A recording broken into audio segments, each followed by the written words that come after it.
Best friend mo ng 10 years. Sa loob ng 10 years, bakit ngayon ka lang pumutok? Bakit ngayon gumawa ka pa ng video? Isiniwalat mo dun lahat. Hindi siya natakot na gawin kang best friend kasi napapanood ko yung mga vlog nyo. Hindi siya natakot sa yung gawin kang best friend. Tingnan mo, imagine, lahat ng sekreto mo nandun pa rin sa kanya. Hindi niya nilalabas.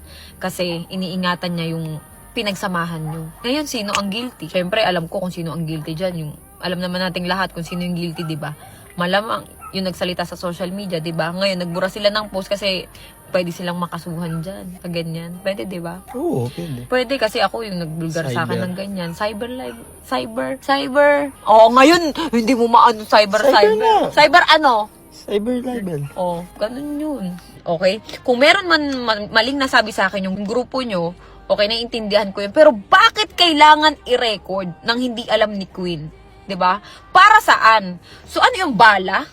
Para saan ngayon ilalabas na magkaaway na sila? Mali. So ibig sabihin, dati pa may plano na kay Queen na pabagsakin. Yun. Kasi parang pinagplanuhan eh. Pinagplanuhan na sirain si Queen. Kasi imagine mo ngayon lang lalabas yung video. Tsaka bakit may videong palihim? At ba't may record na nagsasalita ng hindi maganda si Queen, 'di ba? Mali.